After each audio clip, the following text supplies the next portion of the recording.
Yo soy Nancy Anguiano. Yo soy Beatriz Pelayo y esto es Con T de Terapia. Hay personas que piensan que perdonar es un sentimiento. Naturalmente, deseo la venganza. Te vuelves prisionero de tu rencor y tu resentimiento. ¿Qué tal? Esto es Con T de Terapia. Hola, yo soy Nancy Anguiano y Beatriz Pelayo. Y bueno, hoy vamos a hablar de una sola palabra. Una palabra tan fácil de pronunciar en todos los idiomas, pero tan difícil de realizar. Nancy, ¿qué es el perdón? El perdón. Como bien dices, muy fácil de pronunciar, muy difícil de vivir. Hay personas que piensan que perdonar es un sentimiento y entonces hasta que yo sienta ganas de perdonar, voy a perdonar. Y la verdad es que yo en mi experiencia personal de vida y las personas que conozco a mi alrededor, aún mis pacientes, pues no conozco hasta el día de hoy a ninguna persona que haya tenido las ganas y el deseo y el sentimiento de perdonar. O sea, no es algo que surge espontánea y naturalmente por nuestro ser. No, no es algo que surge naturalmente ni espontáneamente. Y entonces, ¿qué es lo que sí surge natural y espontáneamente? ¿O qué debemos hacer? Porque en la parte religiosa, la que sea, nos dice perdona. Hasta los médicos te dicen, por su salud, perdone. En la sociedad, enseñamos a los niños a disculparse. ¿Por qué tenemos que perdonar? Ok, mira, primero te voy a decir por qué es difícil perdonar. A ver. Es difícil perdonar y para mí creo que perdonar también, en mi opinión personal, es también injusto. Y ahorita te voy a explicar por qué. Es injusto y es difícil. Te voy a decir por qué es difícil. Cuando una persona normalmente nos lastima, nos daña, nos causa un daño, un agravio, nos queda debiendo algo. Claro, claro. Y entonces, si te ofende, pues te quita parte de tu autoestima o de tu seguridad personal. Uh-huh. Si te traiciona y es infiel, pues te roba también parte de tu seguridad, de tu autoestima y te roba la confianza. Sí. Te roba esta capacidad de confiar. Y muchas veces si esta persona es infiel en un proyecto de vida, pues puede destruir no solo la relación de pareja, sino también un proyecto de vida. Claro, tu futuro. Tu futuro, tu proyecto de vida. Tu seguridad. La familia. La familia. La familia. Si una persona te roba dinero, pues te roba parte de tu vida también. Sí, porque todos invertimos tiempo para ganar dinero. Claro. Entonces, cuando una persona te roba dinero, pues te quita algo, te quita un medio con el cual tú puedes pues tener para comer, tener seguridad, poder viajar, poder pagar tus medicinas. Y entonces te afecta y te quita algo. Uh-huh. Ahora imagínate cuando una persona, por ejemplo, vive un abuso sexual. No, bueno, te quita todo. ¿Tú qué crees que le quita a una persona un abuso sexual? Tu integridad. Uh-huh. ¿Qué más? Tu paz, tu salud, sea la edad que sea, tu presente y tu futuro. Te quita tu estabilidad emocional. Sí. Te quita tu paz y salud mental. Sí. Y muchas veces cuando estás niño o eres adolescente, te roba la inocencia. Claro. Y produce muchos daños y muchos efectos muy feos y muy destructivos. Un abuso sexual en la edad que sea, pero sobre todo en el género que sea, sobre todo en los niños y en los adolescentes, ¿no? Digo, también hay personas adultas que viven abuso sexual y los daña igual. Uh-huh. Entonces, ¿cómo perdonas eso? Buena pregunta. Creo que la psicóloga debería contestarla. Ok. Entonces, volviendo al tema. Esta persona te debe. Sí. Te robó, te quitó algo. Sí. Entonces, cuando nos debe una persona, lo que queremos es que pague. Claro. Que pague el desgraciado. Que pague el desgraciado, que sufre el desgraciado, ¿no? Sí. O la desgraciada. Es mejor el desgraciado. Y entonces lo que queremos es que el otro pague, que el otro sufra, que sufra el doble o el triple, que le vaya peor, porque entonces sale ahí este deseo de venganza, que es un deseo natural, es una inclinación natural que tenemos como humanos. A ver, hasta ahí. Entonces, cuando yo siento el deseo de venganza, cuando surge y brota de mi ser, en lo más profundo, no estoy siendo una mala persona. A mí no me parece. Me parece que es la respuesta natural cuando somos dañados por alguien y queremos que pague. Sin embargo, una cosa es tener el deseo de vengarte, y otra cosa muy diferente es ejecutarlo. No debo ejecutarla. Normalmente no es recomendable, porque finalmente cuando una persona ejecuta la venganza, termina dañándose más también a ella misma, ¿no? Claro. Daña al otro, pero también se daña a sí misma, le produce muchas veces más culpa, puede llevarse entre las patas a su familia, pueden hacer cosas impulsivas sin pensar, pueden terminar en la cárcel. Claro. Hay personas que matan, asesinan o entran en un conflicto de violencia por venganza, y puedes terminar hasta en la cárcel por una situación donde no tuviste el dominio propio de contener este deseo. Es aquel viejo dicho que cita: prefiero ver arder mi casa por tal de que se queme la tuya. Voy incendio lo mío, pero para dañar lo tuyo. O es como esto, más bien es como que se incendie mi casa para que se incendie también la tuya, ¿no? Sí, sí, sí. Eso dijiste. Sí. Perdón, no te entendí. Eso. Okay. Así son nuestras pláticas. Así siempre. es. Sí, que se incendie mi casa para que se incendie la tuya, pero me llevo entre las patas mi casa. Claro. Entonces, lo recomendable terapéuticamente, lo recomendable espiritualmente es no ejecutar la venganza. Sin embargo, el deseo es muy natural y muy normal. O sea, enójate, pero no peques. Enójate, pero no te vengues. Ándale, eso está muy bueno. Y entonces, ¿qué haces?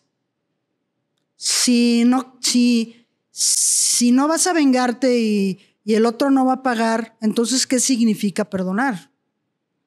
Y perdonar, por eso es tan difícil, porque perdonar es dejar sin castigo al otro que merece ser castigado. Sí. Por eso para mí es injusto, porque es algo que el otro no merece recibir, es algo que el otro no merece tener, el otro no merece por qué no recibir el castigo. Sin embargo, nosotros decidimos no ejecutar el castigo sobre su vida o dejarlo sin castigo. A pesar de que no siento perdonar, debo hacerlo. Pues más que debo, para mí el perdón es una decisión de la voluntad. Meramente un acto volitivo.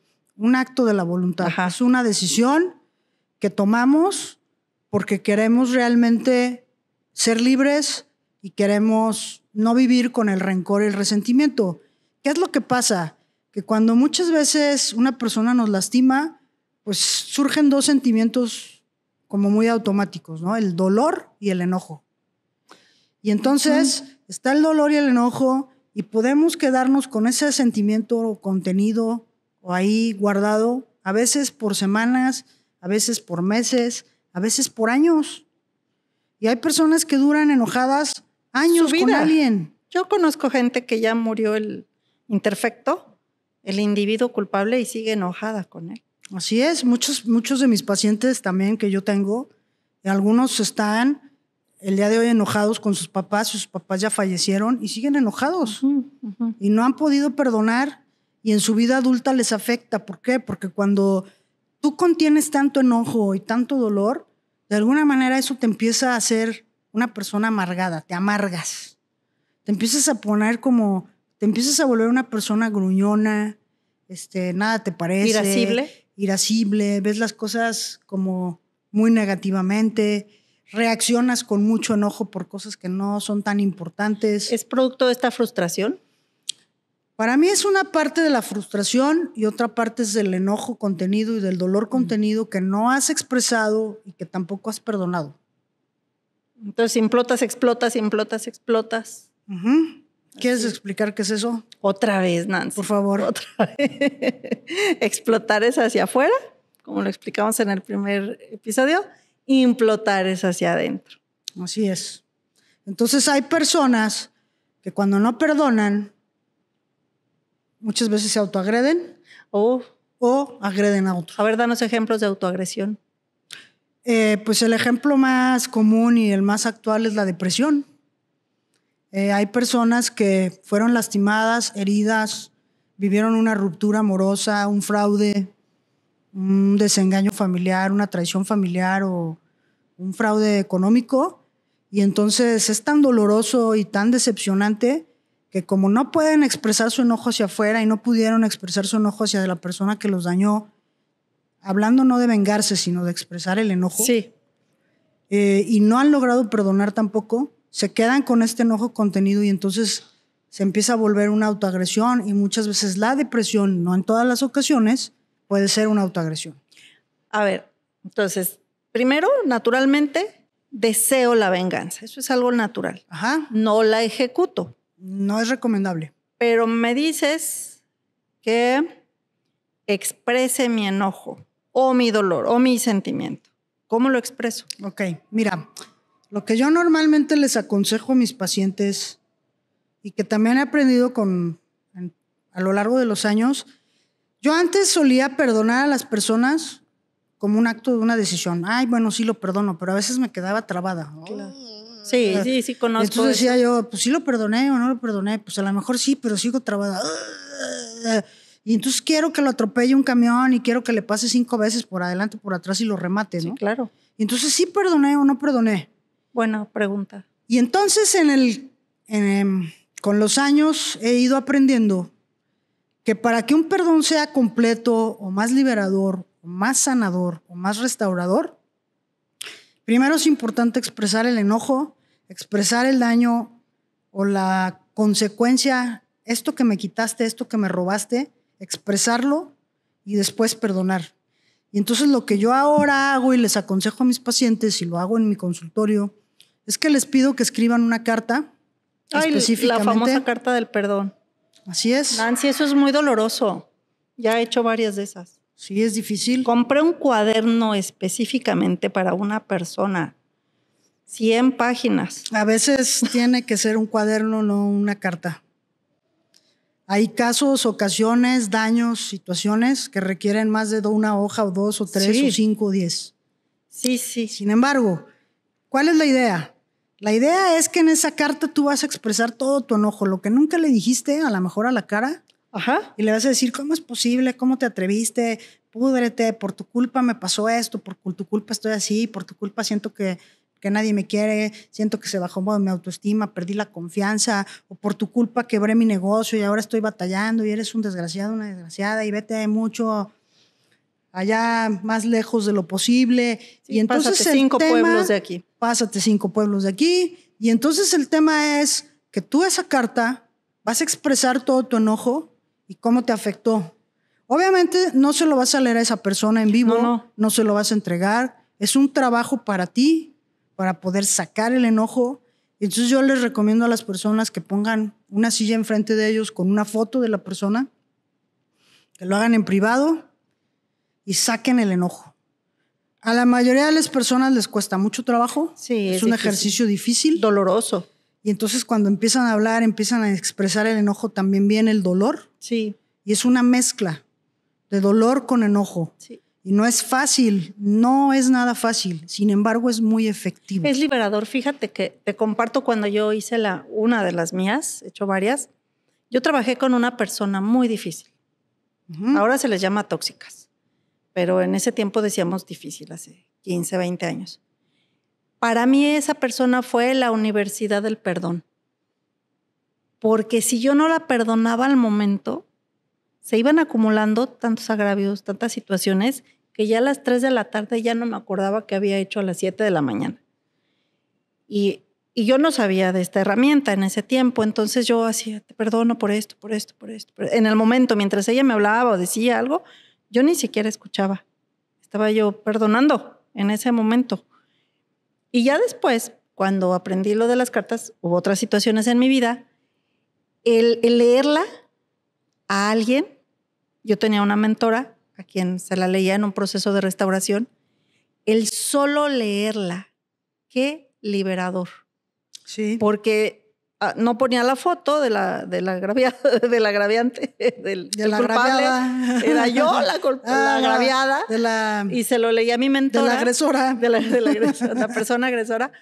Y era tan liberador leerlo, pero te interrumpí por la cuestión de escribir. Porque neurológicamente se ha comprobado que escribir a mano conecta a ciertas áreas del cerebro que tecleadas no. Cuando a mí me recetaron la famosa carta, dije, ay, ahorita, pero yo soy rápida en el teclado. Y fue lo primero que me dijo la mentora. No, porque vas a activar en tu cerebro otras áreas que no tienen que ver con la sanidad, el dolor, lo emocional, y te vas a ir en automático. Y créeme que me dolió la mano, además del corazón, pero de escribir y escribir tanto, pero fue eso, la pausa que da la mano, la lentitud con que escribimos ahora, pero la prisa de decirlo, claro, de externarlo. Qué buena herramienta. Mira, a mí me parece interesante. Yo la verdad les dejo a mis pacientes la libertad de hacerlo a mano. Es mucho más útil, como dices. Más sano. Y a veces les digo que lo hagan en sus celulares por la privacidad, dependiendo si es una persona con la que viven o es una persona que pudiera encontrar su carta, pues que mejor lo escriban en su celular. Sé que no es el mismo proceso a nivel neurológico, sin embargo, a la hora de hacer el ejercicio es un ejercicio muy útil. Sí. Y bueno, una vez que tú expresas tu enojo y expresas el dolor, después puedes tomar la decisión de perdonar a esa persona. Es por eso que dicen que perdonar es liberar a un prisionero. Ese prisionero eres tú. Yo creo que de alguna manera cuando vivimos con rencor y resentimiento, eso crea en nosotros una atadura emocional y una atadura psicológica. Y muchas veces es como si trajéramos al agresor o al que nos dañó aquí encima con nosotros, ¿no? Sí. Y vamos a todos lados y lo traemos con nosotros cargando. Entonces, de alguna manera, te vuelves prisionero de tu rencor y tu resentimiento.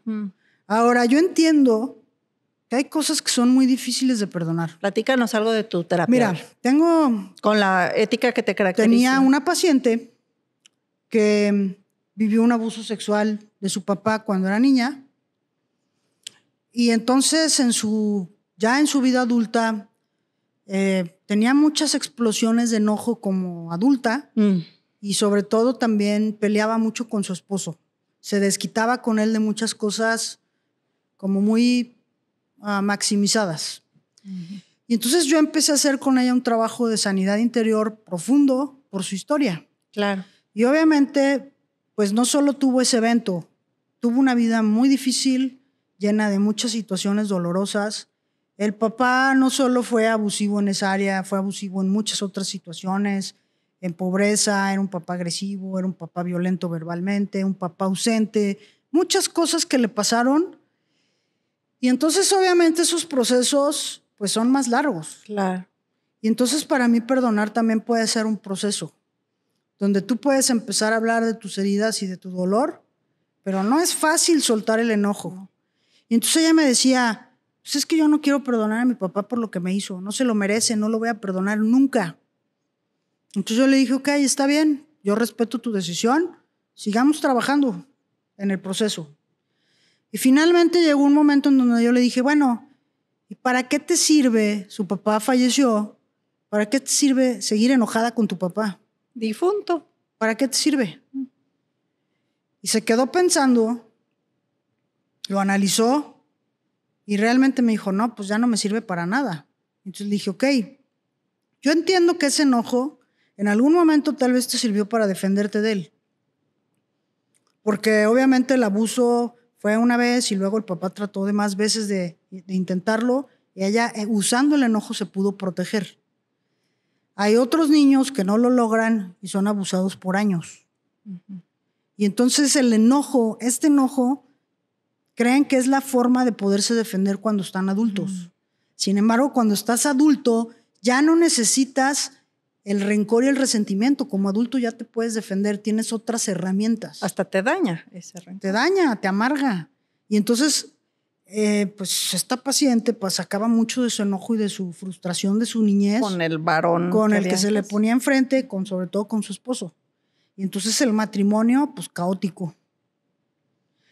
Y bueno, finalmente, después de muchas sesiones, tomó la decisión ella libremente de perdonar. Y la verdad es que fue transformador.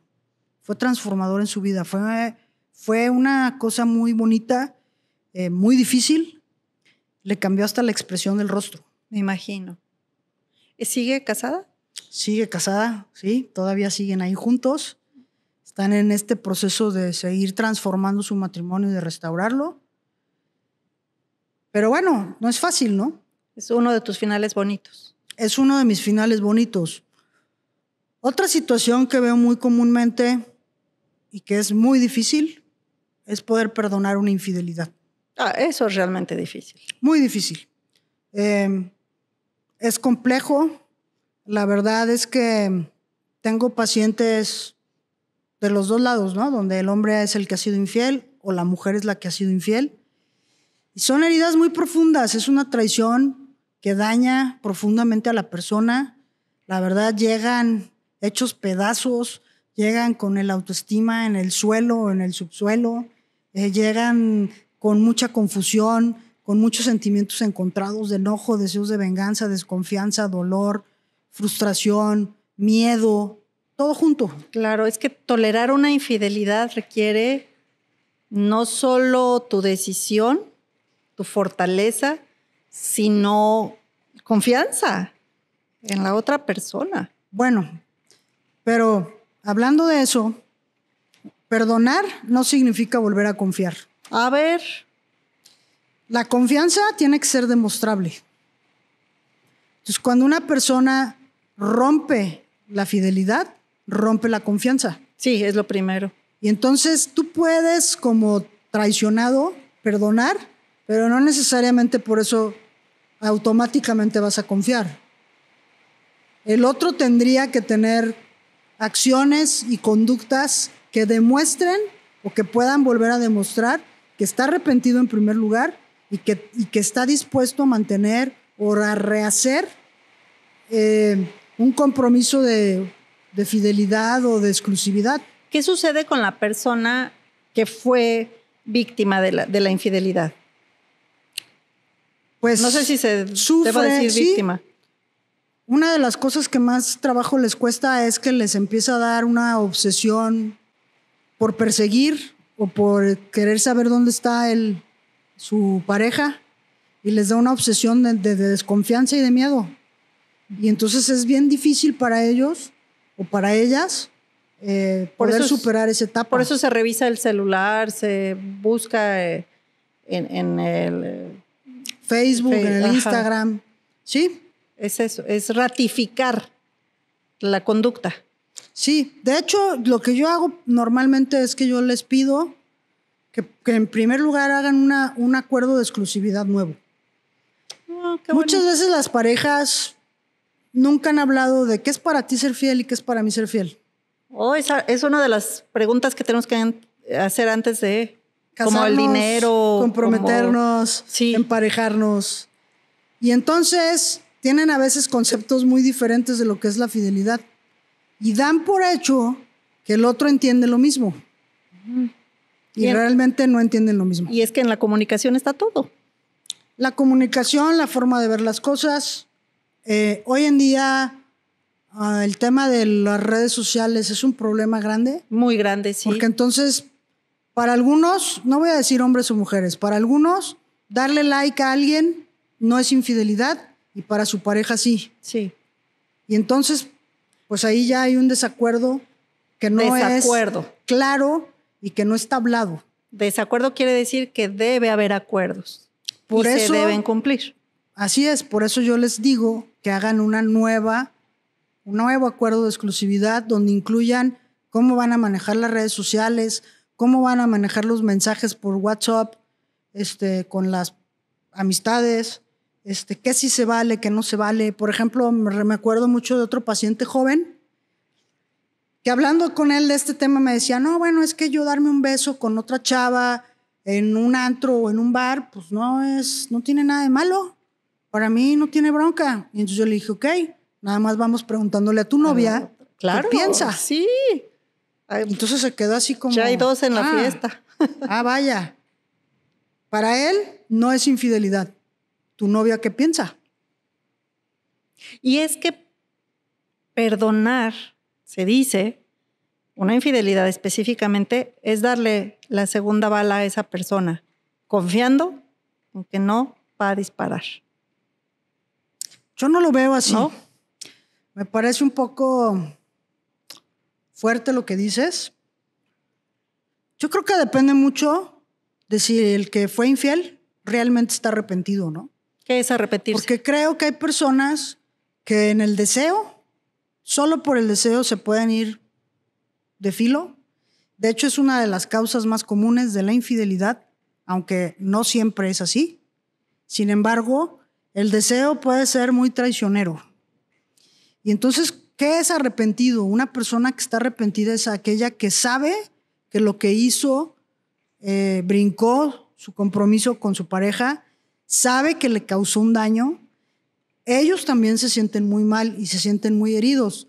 O sea, a veces pensamos y creemos que el que es infiel no sufre, y también sufren y sufren mucho. Cuéntanos cómo sufren. Cuando están arrepentidos, Sí. tienen muchísima culpa. Y a algunos de ellos les cuesta mucho trabajo perdonarse. Se da cuenta que lastimó profundamente a la pareja que ama y se da cuenta que la lastimó, y aunque hizo algo instintivo, tonto, Primario. primario, obviamente también depende Placentero. del caso, sí, placentero. Le cuesta mucho trabajo después perdonarse o recibir el perdón de su pareja. Y algunos cargan con la culpa mucho tiempo. Y entonces hay algo ahí que sanar en ellos también. Sí, claro. El autoperdón. Porque el autoperdón y obviamente pues el darse este permiso de cometer errores. Y tú me vas a decir, oye, pero pues, no manches, una infidelidad, ¿cómo que es un error nada más? Creo que en algunas ocasiones sí, en otras ocasiones no. Hay niveles. No es lo mismo perdonar una infidelidad de una ocasión a una persona que tiene una relación de mucho tiempo con alguien, ¿no? O sea, que tiene un amante fijo. Sí. Creo que ahí hay una gran diferencia. O que es una conducta habitual. O que es una conducta habitual cada determinado tiempo. Obviamente eso tiene un mayor grado de dificultad y obviamente pues ahí la confianza ya no es demostrable. Entonces puedes perdonar, pero a lo mejor ya no vas a confiar. Creo que yo más bien hablando en este momento de casos donde se da una sola ocasión o es algo no tan de tanto tiempo, que no es una amante fija, entonces tal vez existe más posibilidad de que la persona pueda restaurar, no solo perdonar, sino restaurar. Creo que en todos los casos necesitamos perdonar por nuestro bien, por nuestra salud mental. Aunque no se restaure la relación. Aunque no se restaure la relación. Ahora, ya que estás ahí y saliéndonos del tema pareja, ¿cómo perdonamos? Hago mi carta, la quemo, la tiro, la destruyo, antes la leí, pero ya ahí queda el proceso. Hago mi carta, expreso mi enojo, expreso mi dolor, expreso cómo me afectó y tomo la decisión de perdonar. Y a mí me gusta que las personas lo puedan decir en voz alta, ¿no? Verbalizar. Verbalizar. Fulanito, fulanita, te perdono por todo esto. Punto. Oye, pero ¿y entonces qué? ¿Automáticamente me voy a sentir mejor? No. De hecho, a veces la gente se siente peor. Les tenemos noticias. En el momento te sientes peor porque mueves muchas emociones dolorosas. Sí. Sin embargo, se empieza a dar un proceso de sanidad y empiezan a suceder cosas nuevas en el interior, solo que a veces toma tiempo. También creo que hay cosas, Betty, que hay que perdonar varias veces. O sea, perdonar de nuevo un abuso sexual, a veces con una sola vuelta y con una sola leída de carta no alcanza. A veces las personas tienen que hacerlo 1 o 2 o 3 o 4 veces hasta que realmente logren que les deje de doler. Y para que algo te deje de doler, pues también te lleva tiempo. Recuperarnos de una traición o de algo así no es fácil. No. O sea, como humanos, así como el cuerpo se toma un tiempo para restaurarse en la salud y tiene un proceso de restauración, pues igual es el alma, igual es la psique, ¿no? Sí. Necesita un tiempo para poder sanar. Por eso hay tanto libro sobre el perdón, ¿verdad? Porque es un gran tema. Yo creo que ese es un gran tema. Todos hemos sido lastimados, sí. Todos lastimamos a otros también. Sí, sí. Si queremos vivir en convivencia con alguien y queremos tener una relación cercana con alguien, pues entonces es inevitable ser lastimado. O sea, es parte de lastimar. Es parte de la convivencia humana y del amor. Y entre más cercana es una relación, pues más vulnerable eres a que te pueda lastimar alguien. Sí. Pero la forma de conservar esa relación con esa persona de una forma sana o de la mejor manera es de continuo lograr perdonar. Te voy a decir algo que pasa muy comúnmente también entre las parejas de cualquier edad.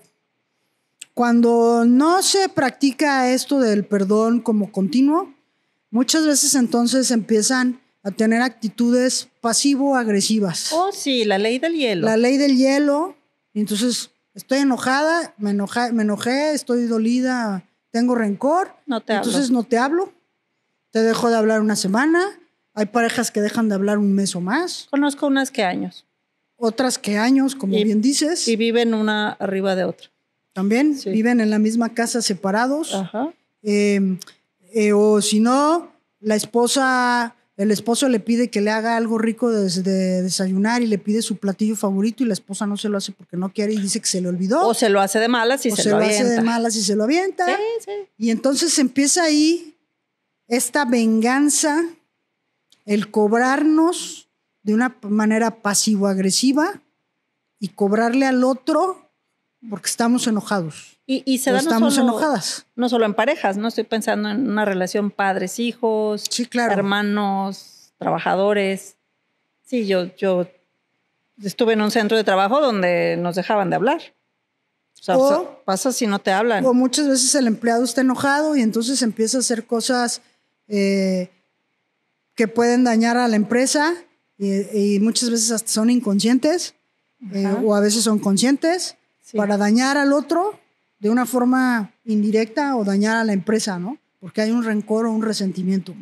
Entonces, desde niños en casa debemos aprender y practicar el perdón.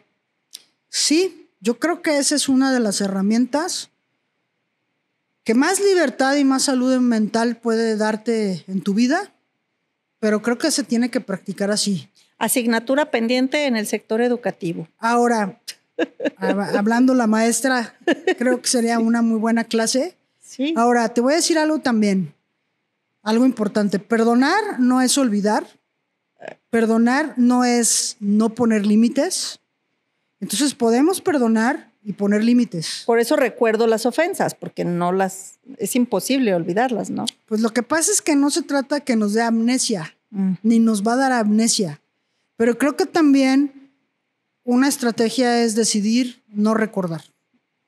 No, o sea, si yo perdono, si yo ya te perdoné, ya no lo voy a traer de nuevo a la mesa, no lo voy a sacar del pasado y te lo voy a volver a poner aquí en el pleito presente. Decido dejarlo atrás y no traerlo de nuevo al presente y decido no recordarlo. Yeah. Y si tú analizas muchas veces cuando peleamos con alguien, peleas con tus hermanos, a veces te sacan una lista de rencores que de mucho tiempo. Añejos. Que no tiene nada que ver con el pleito presente. ¿Por qué? Pues porque no has hablado, no se han arreglado las cosas. Sí. Que también pasa mucho entre los matrimonios o las parejas. Claro. Pues qué bonito tema, Nancy. ¿Algún consejo final que le quieras dar a nuestra audiencia? Pues yo creo que el paso 1 es aceptar. Aceptar que tengo rencor, aceptar que tengo resentimiento, aceptar que alguien me dañó, que a veces también no queremos reconocer que estamos dolidos o lastimados. Y entonces el paso 1 es reconocer, aceptar, darle la proporción al enojo que merece. La justa dimensión. Expresarlo de manera anónima, tú con tu carta y tu foto, no a las personas. Y después decidir perdonar. Creo que si las personas logran hacer esto, en muchos casos pueden avanzar mucho en su vida y ser liberados de muchas cosas. Nancy, ¿en dónde te puede encontrar nuestra audiencia?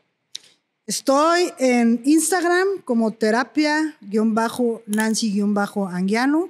Y por cierto, también en mi libro, cuando te dicen que tienes cáncer, hablo 2 capítulos. Uno hablo sobre el perdón, cómo perdonar, y en otro hablo cómo pedir perdón, porque esa es otra metodología. ¿Y dónde podemos encontrar tu libro? El libro está disponible en las plataformas digitales, sobre todo lo pueden encontrar en Amazon de manera digital o en físico y en otras más a nivel mundial. ¿Y a ti, Betty, dónde te pueden encontrar? Yo soy Beatriz T. de terapia, aunque no soy terapeuta. Beatriz T. Pelayo en todas las redes sociales. Y a nuestra audiencia les decimos que nos busquen con T de terapia también en todas las redes sociales, porque quien necesite el modelo de la carta del perdón se los podemos hacer llegar por ahí. Pues muchas gracias y nos vemos el próximo episodio. Que va a ser un tema tan útil para la vida como estos y tan controversial.